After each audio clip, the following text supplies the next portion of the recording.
നമസ്കാരം, ഞാൻ ഡോക്ടർ അശ്വിൻ ഹരി.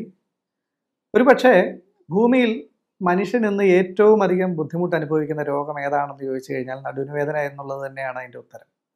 അപ്പം നടുവിന് വേദന എന്ന് നമ്മൾ സിമ്പിളായിട്ട് പറയുമെങ്കിലും സയാറ്റിക്ക എന്നൊന്നുകൂടെ സ്പെസിഫിക് ആയിട്ട് പറയേണ്ടി വരും. കാരണം നടുവിന് വേദന എന്ന് പറയുമ്പോഴും ഒരു സർജറിയിലേക്ക് നയിക്കുന്ന അല്ലെങ്കിൽ ഒരു സർജറിക്ക് കാരണമാകുന്ന നടുവിന് വേദന എന്ന് പറയുന്നതെല്ലാം ശരിക്കും സയാറ്റിക്ക തന്നെയാണ്. സയാറ്റിക്ക എന്ന് പറഞ്ഞാൽ സയാറ്റിക് നെർവിൻ്റെ കംപ്രഷനാണ്.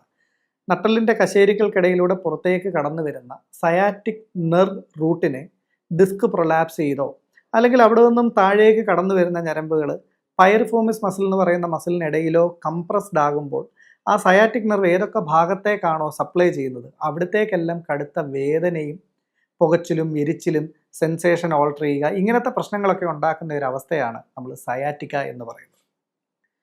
അപ്പോൾ ഈ സയാറ്റിക്ക എന്തുകൊണ്ടുണ്ടാകുന്നു? സയാറ്റിക്ക ഉണ്ടാകുന്നത് എന്തുകൊണ്ട് എന്ന് ചോദിച്ചാൽ അതിൻ്റെ ഏറ്റവും സിമ്പിളായിട്ടുള്ള ഉത്തരം നട്ടലിൻ്റെ കശേരികൾക്കിടയിലുള്ള ഡിസ്കിൻ്റെ തള്ളലാണ് എന്ന് പറയാം. എങ്ങനെയാണ് ഈ നട്ടലിൻ്റെ കശേരികൾക്കിടയിലുള്ള ഡിസ്ക് പുറത്തേക്ക് തള്ളുന്നത്? അതിന് രണ്ട് കാരണങ്ങളുണ്ട് പ്രധാനമായിട്ടും. ആ നട്ടലിൻ്റെ കശേരികളെ സപ്പോർട്ട് ചെയ്ത് നിർത്തുന്ന മാംസപേശികളുടെ അമിത മുറുക്കം. ഈ അമിത മുറുക്കം മൂലം ഉറപ്പായിട്ടും ഇൻ്റർവെർട്ടിബ്രൽ ഡിസ്ക് സ്പേസിൽ ഒരു പ്രഷർ വർദ്ധിക്കാനിടയുണ്ട്. അതുമൂലം ഡിസ്ക് ബൾജ് ചെയ്യാനും ഇടയുണ്ട്. രണ്ടാമത്തെ കാരണമെന്ന് പറഞ്ഞാൽ ഈ മസിൽ വീക്ക്നെസ്, മസിലുകളുടെ ബലക്കുറവ്. ഈ മസിലുകളുടെ ബലക്കുറവ് വന്നാലും ഇൻ്റർവെർട്ടിബ്രൽ ഡിസ്ക് സ്പേസിൽ മനുഷ്യൻ രണ്ട് കാലിൽ നിവർന്നു നിന്ന് ജോലി ചെയ്യുന്ന ആളുകളാണ് മനുഷ്യരല്ലേ. മറ്റ് മൃഗങ്ങളെ അപേക്ഷിച്ച് മനുഷ്യന് നടുവിന് വേദന കൂടുതലായി ഉണ്ടാകാനുള്ള കാരണവും അത് തന്നെയാണ്. അപ്പോൾ ഇങ്ങനെ ഈ രണ്ട് കാലിൽ നിവർന്നു നിന്ന് ജോലി ചെയ്യുമ്പോൾ ഒരു കശേരി മറ്റൊരു കശേരിൻ്റെ മുകളിലായിട്ടാണ് ഇരിക്കുന്നത്. അപ്പോൾ ഒരു വീക്ക്നെസ് ഉണ്ടാവുമ്പോൾ പ്രോപ്പറായിട്ട് സപ്പോർട്ട് കിട്ടാതെ ഇൻ്റർവെർട്ടിബ്രൽ ഡിസ്ക് സ്പേസിൽ പ്രഷർ കൂടുകയും ഡിസ്ക് ബൾജ് ചെയ്യുകയും ചെയ്യാനുള്ള സാധ്യതയുണ്ട്. പിന്നീടുള്ള ഒരു കാരണമെന്ന് പറഞ്ഞാൽ മൈൻഡ് ബോഡി കോർഡിനേഷൻ്റെ കുറവ്. അതായത് ഒരാൾ പെട്ടെന്ന് കുനിഞ്ഞിട്ട് നിവരുകയും ഒക്കെ ചെയ്യുമ്പോൾ അതൊരു കോർഡിനേറ്റഡ് മൂവ്മെൻ്റ് ആണ്. കുറേ മസിൽസ് ഒന്നിച്ച് പ്രവർത്തിച്ചാൽ മാത്രമേ സുഗമമായിട്ട് അത് സാധിക്കുകയുള്ളൂ. അപ്പോൾ നമ്മളുടെ മനസ്സ് ചിന്തിക്കുന്നതിനനുസരിച്ച് മസിൽസ് കൃത്യമായി പ്രവർത്തിക്കാത്ത ഒരു അവസ്ഥ ഉണ്ടായി കഴിഞ്ഞാൽ എന്ത് സംഭവിക്കും? ഉളുക്കിപ്പിടിക്കാനും കൊളുത്തിപ്പിടിക്കാനും ഒക്കെ ഉള്ളൊരു സാധ്യത ഉണ്ടാവും. അതും ഇത്തരത്തിലുള്ള ഡിസ്ക് പ്രൊലാപ്സിനും ഒക്കെ കാരണമാകും. പിന്നെ നാലാമത്തെ ഒരു ഘടകമാണ് വീഴ്ചകളും ക്ഷതങ്ങളും ആക്സിഡൻസും ഒക്കെ. പക്ഷേ സത്യസന്ധമായി പറഞ്ഞു കഴിഞ്ഞാൽ നമ്മളെടുത്ത് ചികിത്സയ്ക്ക് വരുന്ന 90% രോഗികൾക്കും നടുവിന് വേദന രോഗികൾക്കും സയാറ്റിക് പേഷ്യൻസിനും വേദനയ്ക്ക് കാരണമാകുന്നത് ഇത്തരത്തിലുള്ള മസിൽ വീക്ക്നെസ്സോ സ്റ്റിഫ്നെസ്സോ ആണ്, അല്ലാതെ വീഴ്ചകളല്ല. വീഴ്ചകൾ മൂലം ചികിത്സയ്ക്ക് വരുന്നവർ ഒരു 10% താഴെ ആളുകൾ മാത്രമേ ഉള്ളൂ. അതുകൊണ്ട് തന്നെ ഈ വീക്ക്നെസ്സും സ്റ്റിഫ്നെസ്സുമാണ് നടുവിന് വേദനയുടെ അടിസ്ഥാന കാരണമെന്ന് പറഞ്ഞു. അപ്പോൾ എന്താണ് ബേസിക്കലി നടുവിന് വേദന ഉണ്ടാക്കുന്നത്? അവനവൻ്റെ ജീവിതശൈലി തന്നെയാണെന്ന് പറയാം. അതുകൊണ്ട് തന്നെ നടുവിന് വേദനയെ നമുക്ക് പൂർണ്ണമായിട്ടും ഒരു ജീവിതശൈലി രോഗമായിട്ട് മാത്രമേ കൺസിഡർ ചെയ്യാൻ സാധിക്കുകയുള്ളൂ. നടുവിന് വേദനയെ സ്വാധീനിക്കുന്ന ഏറ്റവും പ്രധാന ഘടകങ്ങൾ ഒന്ന് ജീവിതശൈലിയും മാനസിക സമ്മർദ്ദവുമാണ്. മനുഷ്യൻ കൃഷി ചെയ്തും വേട്ടയാടിയും ഓടിയും ചാടിയും ഒക്കെ നടന്ന് ശീലിച്ച ആളുകളാണ്. പക്ഷെ ഇപ്പോൾ മനുഷ്യനെന്ന് പറഞ്ഞു കഴിഞ്ഞാൽ ഒരു സെഡൻറ്ററി ലൈഫ് സ്റ്റൈലിലേക്ക് മാറിക്കൊണ്ടിരിക്കുകയാണ്. ഒരു സ്ഥലത്ത് കുത്തിയിരിക്കുന്നു, അവിടെ തന്നെ ഇരുന്ന് ജോലി ചെയ്യുന്നു. നട്ടലിന് മൂവ്മെൻറ്റ്സ് കുറവാണ്. നട്ടലിന് മൂവ്മെൻറ്റ്സ് കുറവായതുകൊണ്ട് തന്നെ എക്സസൈസുകളും കുറവായതുകൊണ്ട് തന്നെ ഇത് നട്ടലിനെ സപ്പോർട്ട് ചെയ്ത് നിർത്തുന്ന മാംസപേശികളുടെ ബലക്കുറവിനും സ്റ്റിഫ്നെസ്സിനും ഒക്കെ കാരണമാകും. ഇത് തന്നെയാണ് മിക്കവാറുമുള്ള എല്ലാ നടുവിന് വേദനയുടെയും അടിസ്ഥാന കാരണം. ഇത് ഒരു സൈഡിൽ നിൽക്കട്ടെ. ഇതിനോടൊപ്പം തന്നെ നമ്മൾ നേരത്തെ പറഞ്ഞു സ്ട്രെസ്സ് വളരെയധികം നടുവിന് വേദനയ്ക്ക് കാരണമാകുമെന്ന് പറഞ്ഞു. സ്ട്രെസ് എന്തുകൊണ്ടാണ് നടുവിന് വേദനയ്ക്ക് കാരണമാകുന്നത് എന്നുകൂടെ നമുക്കൊന്ന് പരിശോധിക്കാം. അപ്പോൾ നടുവിന് വേദനയുടെ അടിസ്ഥാന കാരണം മാനസിക സമ്മർദ്ദമാണ്. ഇത് പറഞ്ഞത് ഞാനല്ല. ഇത് പറഞ്ഞത് ഒരു അമേരിക്കൻ ബാക്ക് പെയിൻ ഡോക്ടറായിരുന്ന ഡോക്ടർ ജോൺ ഇ സാർനോ എന്ന് പറയുന്ന വളരെ പ്രശസ്തനായിട്ടുള്ള ഒരു ഫിസിഷ്യനാണ്. അദ്ദേഹത്തിൻ്റെ ഒരുപാട് ഗ്രന്ഥങ്ങളും ഈ നടുവിന് വേദനയും മനസ്സും തമ്മിലുള്ള ബന്ധത്തിനെക്കുറിച്ചുള്ള ഒരുപാട് ഗ്രന്ഥങ്ങളും അവൈലബിൾ ആണ്. അപ്പോൾ അദ്ദേഹത്തിൻ്റെ അഭിപ്രായത്തിൽ ഈ നടുവിന് വേദന എന്ന് പറയുന്ന പ്രശ്നം ഉണ്ടാകുന്നതിൻ്റെ അടിസ്ഥാന കാരണം ഒരു മനുഷ്യൻ്റെ ദേഷ്യവും വാശിയുമാണെന്നാണ്. അതായത് നടുവിന് വേദനയുടെ പിന്നിലുള്ള അടിസ്ഥാന വികാരം ദേഷ്യവും വാശിയുമാണ്. നടുവിന് വേദനയുള്ള ആളുകളെല്ലാം ജീവിതത്തിൽ വിജയിച്ചവരോ വിജയിക്കാൻ നിരന്തരം പരിശ്രമിച്ചുകൊണ്ടിരിക്കുന്നവരോ ആണ് എന്നാണ് അദ്ദേഹം പറയുന്നത്. കാരണം നമ്മളൊന്ന് ഓർത്തു നോക്കൂ, നമുക്ക് ഓടിയിട്ട് അങ്ങോട്ട് എത്തുന്നില്ല എന്നുള്ള ഒരു തോന്നൽ, നമുക്ക് എന്തൊക്കെയോ ചെയ്യാൻ ബാക്കിയുണ്ടെന്നുള്ള ഒരു തോന്നൽ, ഇത് ഈ ഒരു വികാരം ഒന്ന് മനസ്സിലൊന്ന് സങ്കല്പിച്ച് നോക്കിയേ. നമ്മൾ ഓടിയിട്ട് എത്തുന്നില്ല. നമ്മൾ ശ്രമിക്കുന്നുണ്ട്, നമ്മൾ മുന്നിലേക്ക് പോകാൻ ശ്രമിക്കുന്നുണ്ട്, പക്ഷേ നമുക്ക് പറ്റുന്നില്ല, നമുക്കങ്ങോട്ട് ഓടി എത്താൻ കഴിയുന്നില്ല. അങ്ങനെ ചിന്തിക്കുമ്പോൾ തന്നെ നമ്മുടെ നടുവിൻ്റെ മസിൽസ് ഒന്ന് ടൈറ്റ് ആവാൻ തുടങ്ങും അല്ലേ? കാലിലേക്കുള്ള മസിലുകളും ഒന്ന് ടൈറ്റ് ആവാൻ തുടങ്ങും. ഇത്തരത്തിൽ മസിൽസ് തുടർച്ചയായിട്ട് സ്പാസ്റ്റിക് ആയിട്ട് ഇരുന്ന് കഴിഞ്ഞാൽ എന്ത് സംഭവിക്കും? ഉറപ്പായിട്ടും അവിടെ ഒരു മസിൽ സ്റ്റിഫ്നെസ്സിനും ഇൻഫ്ലമേഷൻസിനും ഒക്കെ കാരണമാകും.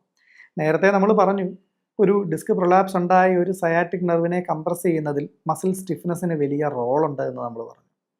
അപ്പോൾ ഇത്തരത്തിലുള്ള ഒരു ഫൈറ്റ് ഓർ ഫ്ലൈറ്റ് റെസ്പോൺസ്, ഈ പറയുന്ന ഓടിയിട്ട് അങ്ങോട്ട് എത്തുന്നില്ല എന്ന് പറയുന്ന ആ ഒരു തോന്നലും അത്തരത്തിലുള്ള മസിൽ സ്പാസംസും ഒക്കെ വരുമ്പോൾ തുടർച്ചയായിട്ടും അത് ഇൻ്റർവേർട്ടിബ്രൽ ഡിസ്ക് സ്പേസിലെ പ്രഷർ വർദ്ധിപ്പിക്കുകയും അതുമൂലം ഡിസ്ക് പ്രൊലാപ്സ് ഉണ്ടാക്കുകയും അതുമൂലം സയാറ്റിക് നെർവിന് കംപ്രഷൻ ഉണ്ടാക്കുകയും ചെയ്യും. പിന്നെ നമ്മൾ ചിന്തിക്കേണ്ട മറ്റൊരു കാര്യം, നട്ടെല്ലിൻ്റെ ചുറ്റുമുള്ള മാംസപേശികൾ തുടർച്ചയായി സ്റ്റിഫായി ഇരിക്കുകയാണ് എന്ന് നമ്മൾ സങ്കല്പിക്കുക. സ്റ്റിഫായിരിക്കുന്ന ഒരു ജോയിൻ്റ് തുടർച്ചയായിട്ട് മൂവ് ചെയ്തുകൊണ്ടിരുന്നു കഴിഞ്ഞാൽ സ്വാഭാവികമായും ഫ്രിക്ഷനുള്ള, അതായത് ഘർഷണത്തിനുള്ള സാധ്യത കൂടുതലാണ്. ഇത്തരത്തിൽ തുടർച്ചയായിട്ടുള്ള ഒരു ഫ്രിക്ഷൻ ആ ജോയിൻറ്റിൻ്റെ തേയ്മാനത്തിന് വളരെയധികം കാരണമാവുകയും ചെയ്യും. അതുകൊണ്ട് തന്നെ മാനസിക സമ്മർദ്ദം അനുഭവിക്കുന്ന ആളുകൾ, ഇത്തരത്തിലുള്ള TMS, ടെൻഷൻ മയോസൈറ്റിസ് സിൻഡ്രോം മൂലമുള്ള മസിൽ സ്പാസം ഉള്ള ആളുകളിൽ സാധാരണ ആളുകളെ അപേക്ഷിച്ച് നടുവേദന ഉണ്ടാകാനുള്ള സാധ്യത വളരെ കൂടുതലാണ്. എന്നാൽ ഇപ്പം ഇതൊന്നുമില്ല, ഒരു വീഴ്ചയോ മറ്റ് പ്രശ്നങ്ങളോ കൊണ്ട് ഒരാൾക്ക് നടുവേദന വന്നു എന്ന് കരുതുക. നടുവേദന വന്നു കഴിഞ്ഞാൽ രാവിലെ എഴുന്നേക്കാൻ ബുദ്ധിമുട്ട്, ജോലിക്ക് പോകാൻ ബുദ്ധിമുട്ട്, അവനവൻ അതുവരെ സുഗമമായിട്ട് ചെയ്തുകൊണ്ടിരുന്ന ആക്ടിവിറ്റീസ് ചെയ്യാൻ ബുദ്ധിമുട്ട്, ഉറപ്പായിട്ടും അത് അയാളുടെ ആത്മവിശ്വാസത്തിനെ ബാധിക്കും. ഈ ആത്മവിശ്വാസക്കുറവ് എന്ന് പറയുന്നത് ഒരു ആങ്സൈറ്റി തന്നെയാണ്. ഈ ആങ്സൈറ്റി വീണ്ടും ഈ പറയുന്നത് പോലെ ഇൻക്രീസ്ഡ് മസിൽ സ്പാസത്തിന് കാരണമാകുന്നു. കാരണം നമ്മൾ സ്ട്രെസ്ഡ് ആവുകയാണ്, ആങ്ഷ്യസ് ആവുകയാണ്, നെർവ്സ് ഹൈപ്പർ ആക്റ്റീവ് ആവുകയാണ്, ന്യൂറോ മസ്കുലർ ആക്ടിവിറ്റി ഇൻക്രീസ് ചെയ്യുകയാണ്, മസിൽ സ്പാസം ഇൻക്രീസ് ചെയ്യുകയാണ്. സ്വാഭാവികമായിട്ടും അത് വീണ്ടും ആ വേദനയെ വർദ്ധിപ്പിക്കും. ഈ വർദ്ധിച്ച വേദന വീണ്ടും അയാളുടെ ആങ്സൈറ്റിയെ വർദ്ധിപ്പിക്കും. ഈ ആങ്സൈറ്റി വീണ്ടും വേദനയെ വർദ്ധിപ്പിക്കും. അങ്ങനെ ഒരു ലൂപ്പിനകത്ത് പെട്ടുപോകുന്ന പോലത്തെ ഒരു അവസ്ഥയാണ് പലപ്പോഴും ക്രോണിക് ബാക്ക് പെയിനിൽ ഉണ്ടാകുന്നത്. അപ്പോൾ ഇത്തരത്തിലുണ്ടാകുന്ന ക്രോണിക് ബാക്ക് പെയിനിൽ അല്ലെങ്കിൽ ഒരു ക്രോണിക് സയാറ്റിക് പെയിനിൽ സർജറി ചെയ്യുക എന്നുള്ളതാണ് മോഡേൺ മെഡിസിൻ്റെ ഒരു സൊല്യൂഷൻ. അപ്പോൾ നമുക്ക് ഈ പറഞ്ഞ പോലെ കാലിലേക്ക് വളരെ വീക്ക്നെസ് ഉണ്ടാകുന്നു, അല്ലെങ്കിൽ യൂറിൻ ഇൻകോണ്ടിനൻസ് ഉണ്ടാകുന്നു, അറിയാണ്ട് മൂത്രം പോകുന്നു, അത്തരമൊരു അവസ്ഥ ഉണ്ടായി കഴിഞ്ഞാൽ ഒരിക്കലും നിങ്ങൾ ആയുർവേദം ചെയ്യുക, ആയുർവേദ ചികിത്സയ്ക്ക് പോയി ഒരാഴ്ച ഞാൻ കിഴിയും ചെയ്ത് ധാരയും ചെയ്ത്, അല്ലെങ്കിൽ 2 ആഴ്ച കിഴിയും ചെയ്ത് ധാരയും ചെയ്ത് ശരിയാക്കാമെന്ന് വിചാരിക്കരുത്. അതൊരു എമർജൻസി കണ്ടീഷനാണ്. നിങ്ങൾ എമർജൻസി ആയിട്ട് സർജറി ചെയ്യുക തന്നെ വേണം. എന്നാൽ ഇത്തരത്തിലുള്ള ഒരു യൂറിൻ ഇൻകോണ്ടിനൻസിലേക്കൊന്നും പോകാത്ത ഒരു അവസ്ഥയിൽ തീർച്ചയായിട്ടും നമുക്ക് ആയുർവേദ ചികിത്സയിലൂടെ നിലനിൽക്കുന്ന സമ്പൂർണ്ണ പരിഹാരം ഉണ്ടാക്കാൻ സാധിക്കും. അത്തരം ഘട്ടങ്ങളിൽ, അത്തരം ഒരു സിവിയർ ആവാത്ത ഘട്ടങ്ങളിൽ നമ്മളിപ്പോൾ സർജറി ചെയ്താലും അതൊരിക്കലും ഒരു നിലനിൽക്കുന്ന പരിഹാരം തരില്ല, താൽക്കാലിക പരിഹാരം മാത്രമേ തരുള്ളൂ. കാരണം അതൊരിക്കലും അവിടെ ഈ നമ്മൾ നേരത്തെ പറഞ്ഞതുപോലെ അവിടെ ഉണ്ടായ മസിൽ സ്പാസത്തിനെയോ മസിൽ വീക്ക്നെസ്സിനെയോ ഒന്നും കറക്റ്റ് ചെയ്യാൻ ശ്രമിക്കുന്നില്ല, അതിന് സാധിക്കുന്നുമില്ല.